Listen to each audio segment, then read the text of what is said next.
चलिए आज स्टार्ट करते हैं वर्क, एनर्जी एंड पावर। तो सबसे पहले कि वर्क क्या होता है, what do mean by work. Work को हिंदी में हम लोग कार्य कहते हैं। देखिए जैसे मान लीजिए कोई बॉक्स है, किसी सरफेस पे रखा हुआ है ना, तो रखा हुआ तो यहाँ पे एक फोर्स अप्लाई किया, F न्यूटन का फोर्स लगाया, ठीक है। तो फोर्स लगाने के बाद ये बॉक्स जो है डिस्प्लेस हो जाता है, इसमें इसकी पोजीशन चेंज हो जाती है। एक्चुअल पोजीशन ये थी, मान लीजिए x, इसकी पोजीशन चेंज हो गई। तो जब किसी वस्तु पर हम लोग फोर्स लगाते हैं, जब किसी वस्तु पे फोर्स लगाते हैं, तो फोर्स लगाने के बाद यदि ऑब्जेक्ट डिस्प्लेस हो जाती है तब उसे कहते हैं कि वर्क हुआ। फिजिक्स की भाषा में वर्क कब होगा, जब किसी वस्तु पे हम लोग फोर्स लगाएंगे और वो डिस्प्लेस हो जाएगी, तब जाकर के वो उसे हम वर्क डन कहते हैं, ठीक है। अदरवाइज उसे वर्क डन नहीं कहेंगे। किसी वस्तु पे आप फोर्स लगा रहे हो, ऑब्जेक्ट डिस्प्लेस नहीं हो, वर्क डन क्या होगा, जीरो। तो बेसिकली वर्क डन जो होता है इसको W से डिनोट करते हैं और इसको कहते हैं force into displacement, force into displacement.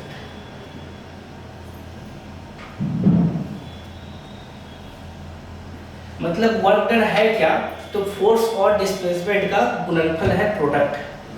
और कैसा प्रोडक्ट है, ये डॉट प्रोडक्ट है, जिसको F work is equal to F dot D बोलते। तो फोर्स और डिस्प्लेसमेंट दोनों वेक्टर क्वांटिटी है, ये डॉट प्रोडक्ट है, इसको कहते हैं FD cos थीटा, ठीक है। तो ये आपका वर्क डन हुआ। तो वर्क का पहले डेफिनेशन आप लिख लीजिए, वर्क का डेफिनेशन एक बार लिखिए। टॉपिक नेम दे दीजिएगा वर्क, एनर्जी एंड पावर, और इसमें हम लोग वर्क पढ़ रहे हैं।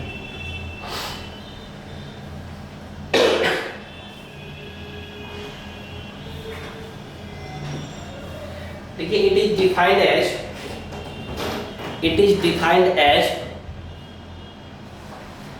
the product of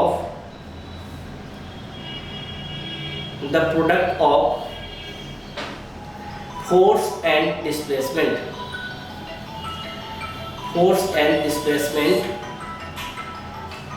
is called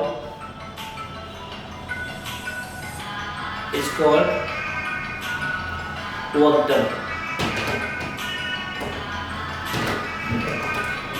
ये फॉर्मूला इसको नोट कर लीजिए आपने। इसको थोड़ा सा देखिए एंगल वाला से, मान लीजिए ये ब्लॉक है, इस पे एक फोर्स लग रहा है एंगल से, ये फोर्स एंगल से लग रहा है इंक्लाइंड एंड ये थीटा एंगल हो गया।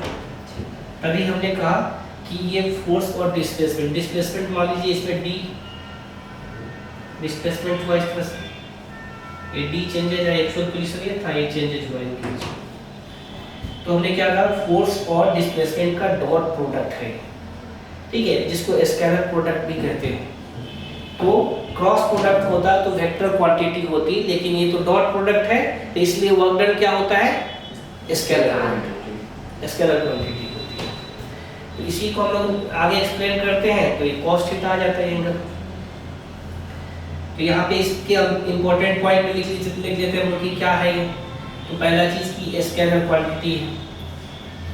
स्केलर क्वांटिटी को हिंदी में क्या कहते हैं हम लोग, स्केलर क्वांटिटी को हम लोग हिंदी में बोलते हैं अदिश राशि। तो वर्क कार्य जो है वो कैसी राशि है, अदिश राशि। फिर इसकी यूनिट क्या होगी, what is the SI unit.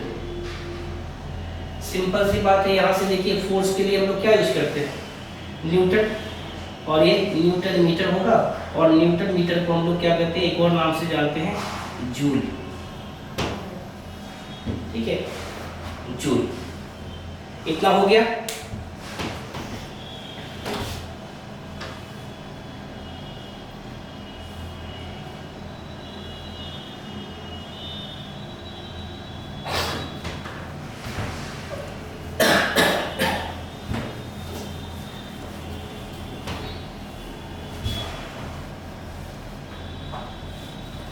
अब जो है इसी डायमेंशन पे ध्यान देते हैं कि डायमेंशन से भी क्वेश्चन आते हैं। कार्य का बीमा क्या होगा? अगर इसकी बीमा की बात करें, कार्य की बीमा, जिसको इंग्लिश में आपने वर्क का, इसकी बीमा क्या हो जाएगी? फोर्स का आप तो जानते हैं क्या होता है, MLT-2 और फिर लेंथ है तो L, तो फाइनल क्या हो जाएगा ML2T-2।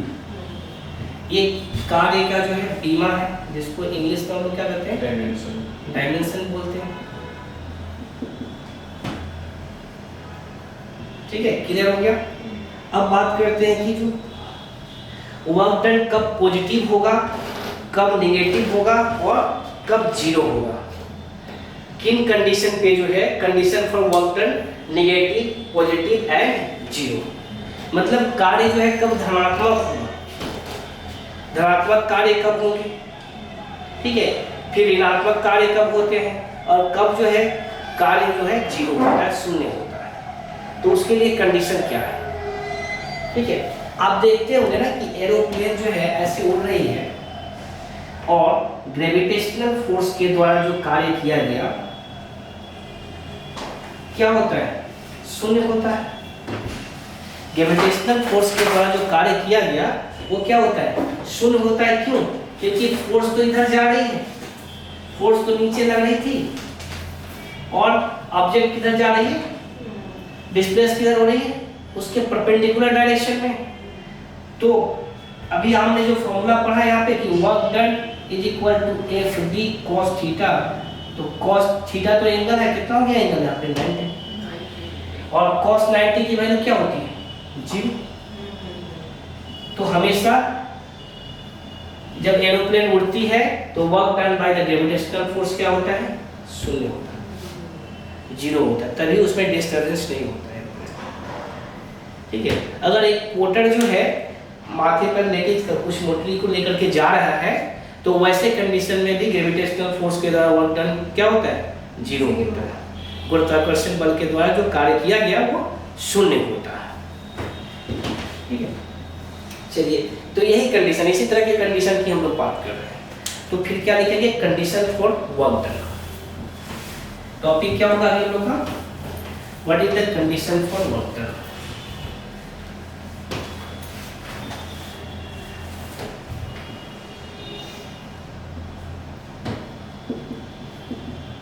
कंडीशन फॉर वर्क, मतलब कार्य के लिए शर्तें क्या क्या है। पहला लिखिए कि व्हेन, फर्स्ट केस में, केस 1 है, when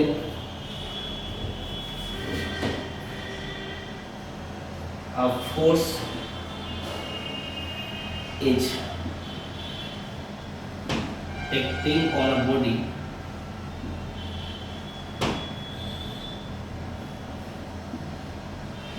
then body get displaced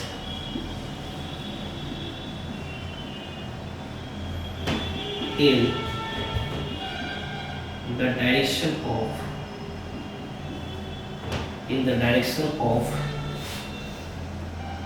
applied force,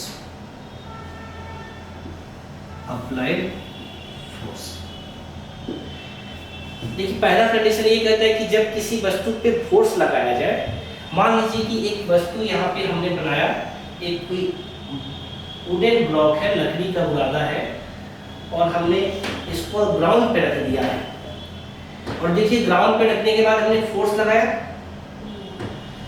F Newton का फोर्स लगाया, और ऑब्जेक्ट जो है इसी डायरेक्शन में क्या होती है, डिस्प्लेस हो जाती है।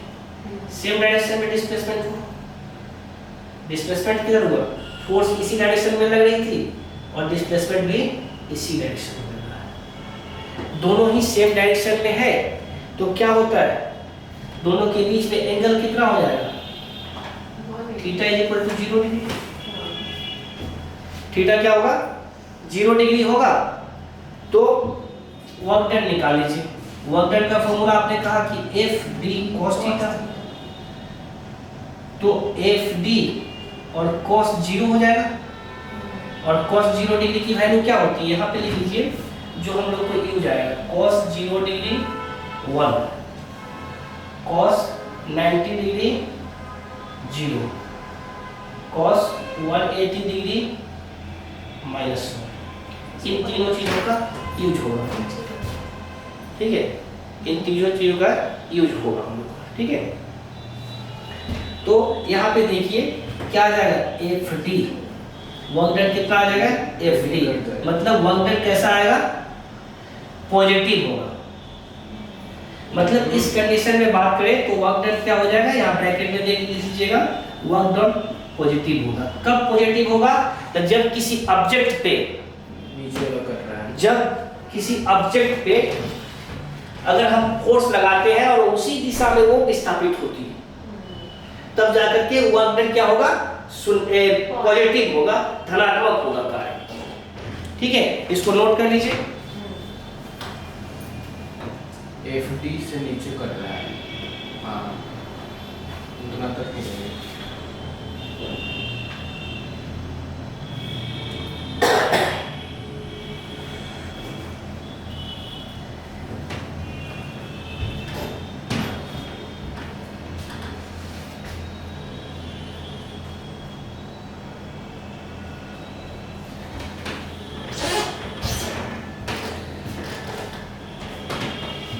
हो गया प्रॉब्लम।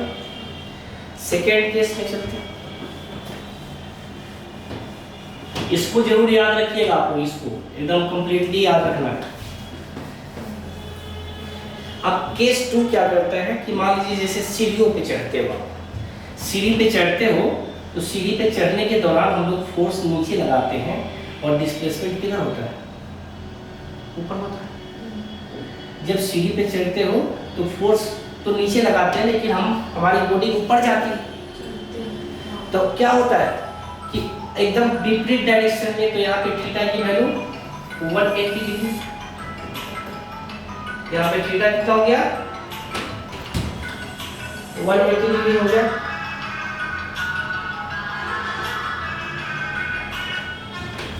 ठीक है। तो ये हो गया, तो केस क्या हो जाएगा कि when we apply the force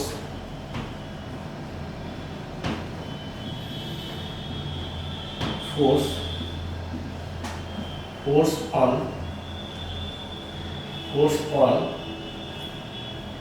the body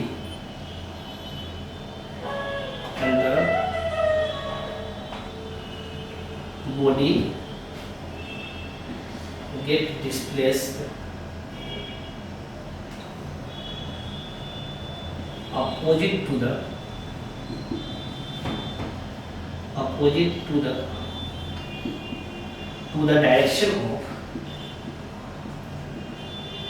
direction of applied force।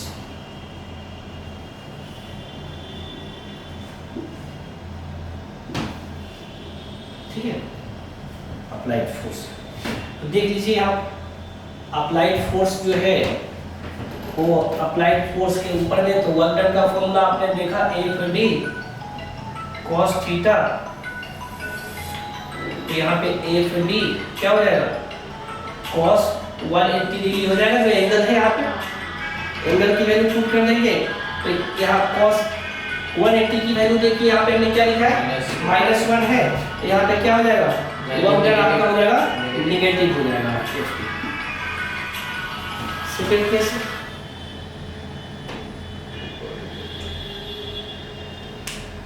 हो गया।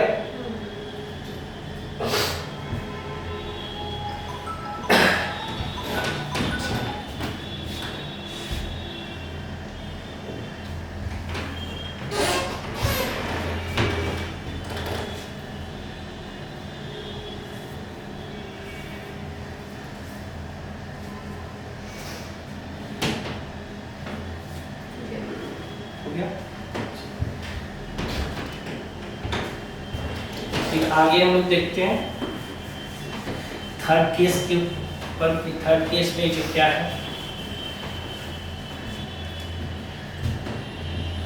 थर्ड केस को मैंने पहले ही डिस्कस किया था। मान लीजिए एरोप्लेन जा रही है और नीचे एक mg फोर्स लग रहा है जो ग्रेविटेशनल फोर्स है, तो इन दोनों के बीच में एंगल कितना हो गया? डिस्प्लेसमेंट तो इधर जा रही है क्योंकि एरोप्लेन का डायरेक्शन ये है, फोर्स हमेशा क्या लगेगा? परपेंडिकुलर डाउनवर्ड लगेगा, नीचे की ओर फोर्स लगेगा। तो इन दोनों के बीच में कैसा फोर्स लगेगा? क्या फोर्स वर्क कैसा होगा? तो जीरो होगा। यहाँ पे लिखेंगे condition when we apply a force on the body and the body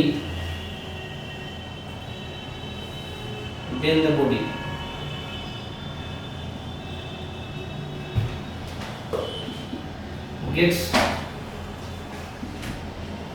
displaced perpendicular to the direction of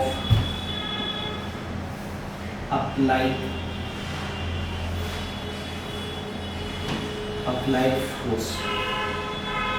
applied force का मतलब क्या होता है? जो फोर्स हमने लगाया है उसी को कहते हैं। तो वर्क डन का फॉर्मूला आपने देखा है FD cos theta, FD cos theta. तो यहाँ पे cos थीटा की वैल्यू क्या हो जाएगी? थीटा की वैल्यू क्या हो जाएगी? 90 डिग्री। तो यहाँ पे देखिए cos 90 की वैल्यू क्या होती है? 0। तो वर्क डन क्या हो गया? 0। इसका मतलब स्पष्ट है कि जैसे पोर्टर वाला हमने एग्जांपल दिया कि पोर्टर जो है किसी मोटरी को अपने सर पे लेके जाता है तो वर्क डन क्या होगा? ग्रेविटेशनल फोर्स के द्वारा, गुरुत्वाकर्षण बल के द्वारा क्या उस पे कार्य लगेंगे? तो शून्य लगेंगे। कैसे आया शून्य? तो हम लोगों ने देख लिया, उसके फॉर्मूला से हमने निकाला। अब बात है कि बीपीएससी में क्वेश्चन किस तरह का पूछता है। तो बीपीएससी इसको तुम नोट कर लिया आप लोगों ने? हाँ। नोट कर लिया ना? चलिए बीपीएससी के क्वेश्चन को थोड़ा देखते हैं कि बीपीएससी किस तरह का क्वेश्चन पूछता है।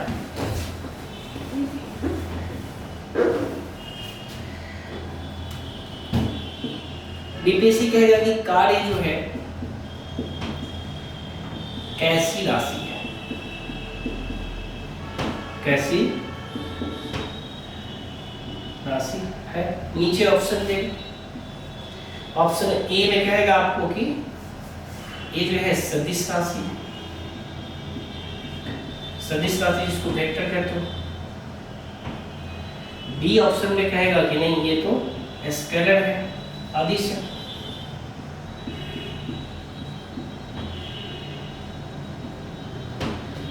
सी ऑप्शन में कहेगा कि ये फंडामेंटल क्या बोलते हैं? मूलभूत राशि, मूलभूत राशि। चौथा ऑप्शन कहेगा कि ये व्युत्पन्न राशि है। पांचवा ऑप्शन तो आप लोग जानते हैं, none of these or more than one। इसको फंडामेंटल क्वांटिटी बोलते हैं, ठीक है, ये डिराइव्ड क्वांटिटी बोलते हैं, और इसको इंग्लिश में क्या बोलते हैं? वर्क।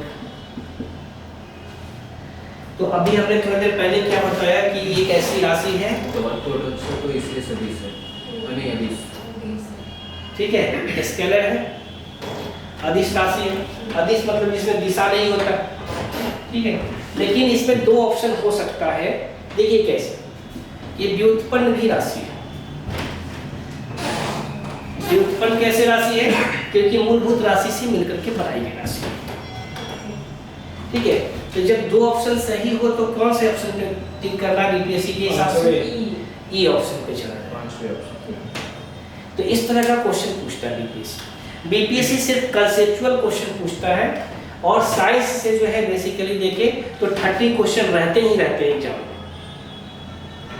इसलिए साइंस भी महत्वपूर्ण होता है बीपीएससी पीटी के हिसाब से, और जीएस 2 में भी साइंस एंड टेक आता है। तो साइंस एंड टेक है क्या बेसिकली, जो साइंस आप पढ़ रहे हैं उसका एप्लीकेशन पढ़ना, कि उसके यूजेस कहाँ है, उसी के बारे में डिस्क्रिप्टिव लिखना होता है। 2 क्वेश्चन पूछा जाता है, एक क्वेश्चन का वेटेज 36 मार्क्स का होता है, ठीक है। तो ये है, एक क्वेश्चन और देखते हैं, हो गया नहीं?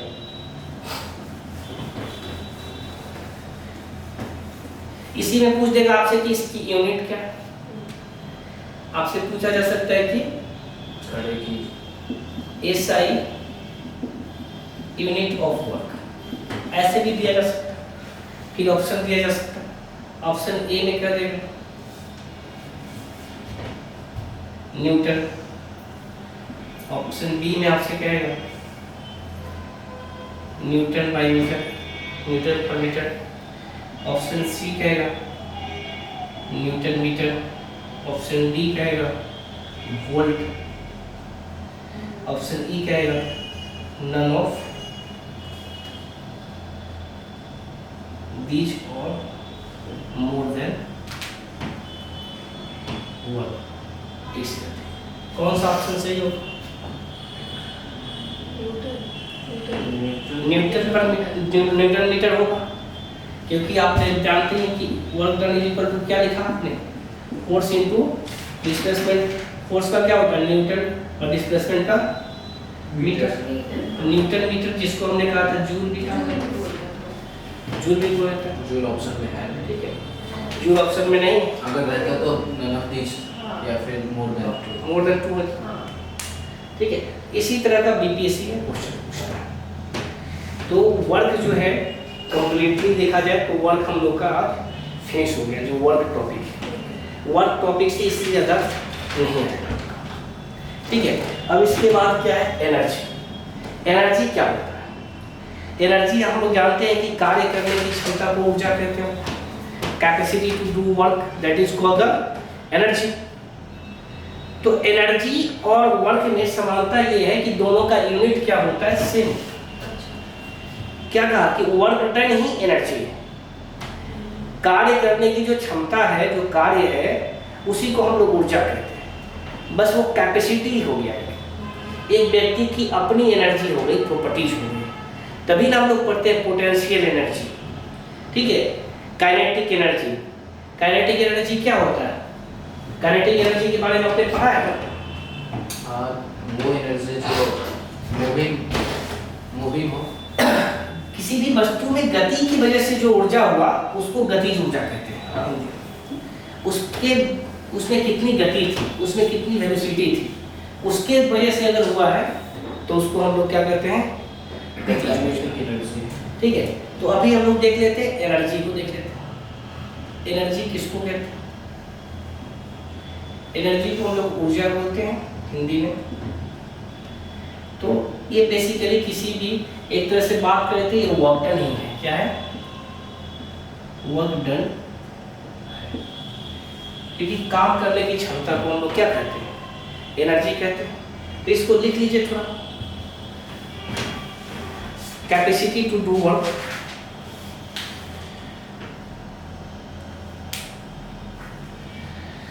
Capacity to do work is called energy. अर्थात कार्य करने की क्षमता को हम लोग क्या कहते हैं, एनर्जी कहते हैं। कार्य करने की क्षमता को एनर्जी कहते हैं। अब देखिए यहाँ पे जब ये वर्क डन ही है तो इसकी एसआई यूनिट क्या होगी, इसकी जो एसआई यूनिट है, मतलब जो मात्रक की बात करते हैं हिंदी में मात्रक हम लोग बोलते हैं, मात्रक क्या होगा, न्यूटन मीटर। तो न्यूटन मीटर होगा, जिसको हम लोग जूल कहते हैं। सिंपल सी बात है, जूल ही हो गया इसका। इसके बाद जो है इसकी भी बीमा वही होगी, बीमा अर्थात डायमेंशन की बात हम कर रहे हैं।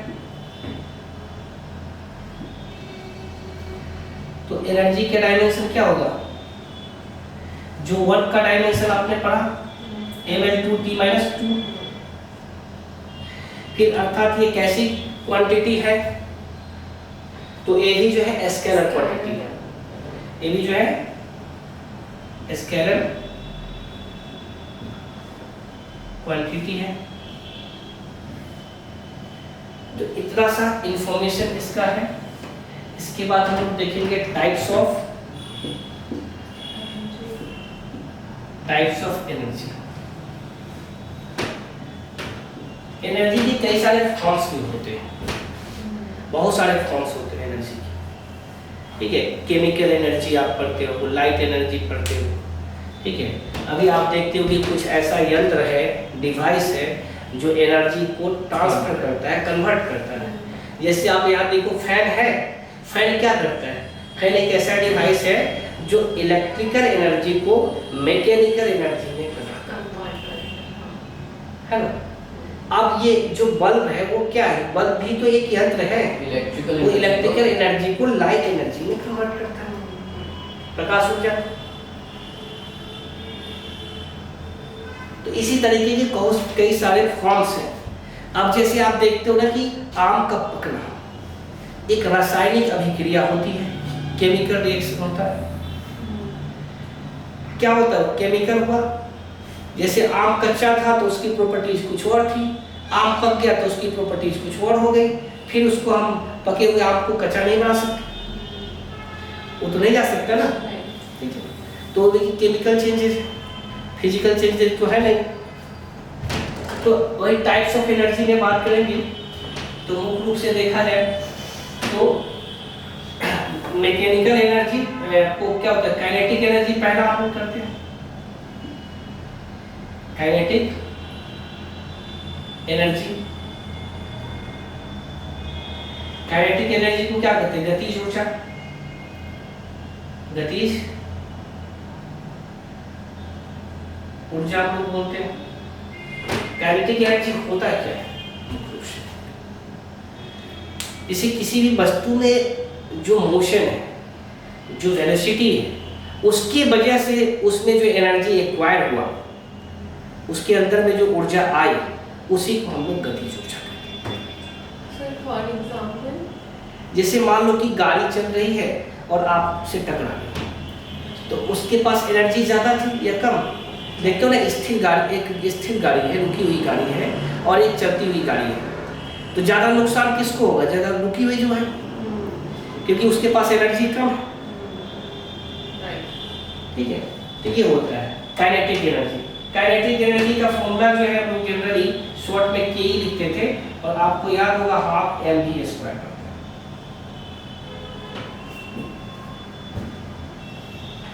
अब आपसे पूछा जाए कि यूनिट क्या है, तो यूनिट तो वही जूल ही होगा, या न्यूटन मीटर ही होगा। या न्यूटन मीटर को भी कई बार अलग अलग तरीके से लिखा जाता है। जैसे ये न्यूटन मीटर है, तो न्यूटन को क्या लिखते हो आप? केजी मीटर पर सेकेंड स्क्वायर लिखते हो, और इसके साथ में मीटर लग गया। तो एनर्जी को दूसरे फॉर्म्स में केजी मीटर स्क्वायर पर सेकेंड स्क्वायर भी कर सकते हो। तो अगर ऐसा भी ऑप्शन दिया हुआ है तो ये भी ऑप्शन सही है। कई बार घुमा करके पूछा जाएगा। ये भी जूल ही होता है, इसको भी हम लोग जूल ही कहते हैं। केजी मीटर स्क्वायर पर सेकंड स्क्वायर। हाँ, ठीक है। ये भी केजी मीटर पर सेकंड स्क्वायर को हम लोग न्यूटन कहते हैं। और यहाँ पे मीटर लंबाई, मीटर क्या होगा? मल्टीप्लाई होगा, तो मीटर स्क्वायर हो जाएगा। तो ये चीजें हैं। तो अगर आपसे पूछा जाए एग्जाम में कि गतिज ऊर्जा का मात्रक क्या है, तो कंफ्यूज्ड नहीं होना, आंख बंद करके क्या लगाना हम लोग को? चुपचाप जो है जूल या केजी मीटर स्क्वायर पर सेकेंड स्क्वायर या न्यूटन मीटर, कोई भी ऑप्शन दिया जा सकता है क्वेश्चन। लेकिन बीपीएससी इतना नहीं पूछता है, आपको जूल देगा या न्यूटन मीटर देगा, इतना घुमा फिरा कर नहीं पूछता है। यूपीएससी का ट्रेंड होता है कभी कभी घुमाने का, ठीक है। तो लिख लीजिए काइनेटिक एनर्जी का पूरा डेफिनेशन। काइनेटिक एनर्जी टॉपिक लीजिए, समझ गए ना काइनेटिक एनर्जी क्या हो? किसी वस्तु में गति की वजह से जो ऊर्जा हुई है, कोई भी ऑब्जेक्ट अपने मोशन या वेलोसिटी की वजह से अगर एनर्जी को गेन किया है, तो उसके पास एनर्जी कैसा है? काइनेटिक एनर्जी कहलाएगा। देखिए अब केमिस्ट्री से भी थोड़ा सा क्वेश्चन आता है। आप कई बार पूछा जाता है कि मान लो कि आपने अगरबत्ती को जलाया, तो अगरबत्ती का जो जलाने के बाद सुगंध जो फैलता है, या सब्जी जब बनाते हो तो सब्जी का जो सुगंध है वो भी फैलता है, तो वो कैसे होता है, क्यों होता है? तो आपने देखा कि सॉलिड अवस्था में था, उसको हीट दिया गया, तो हीट देने के बाद क्या हुआ, वो अवस्था चेंज कर दिया, गैस में चला गया, सब्लिमेशन हुआ उसका। किसकी वजह से? उसके अंदर गतिज ऊर्जा आ गई। गैस का गतिज ऊर्जा ज्यादा होता है गैस के अंदर, काइनेटिक एनर्जी। तो काइनेटिक एनर्जी की भूमिका वहां भी होती है। लिखिए काइनेटिक एनर्जी का definition.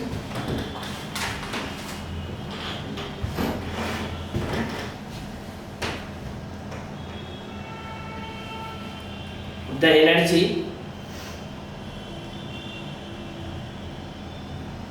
energy is acquired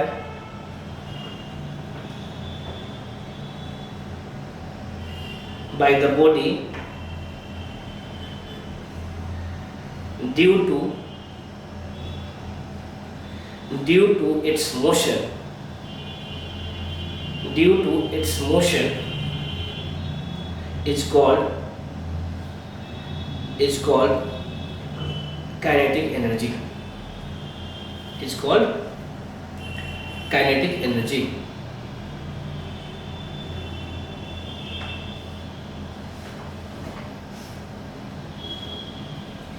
okay, ये फॉर्मूला नोट कर लीजिए, इस फॉर्मूला को नोट कर लीजिए, ठीक। और नीरज सर लग रहा है कि आ गए हैं, तो हम लोग यहीं पे बंद समाप्त करते हैं आज की क्लास।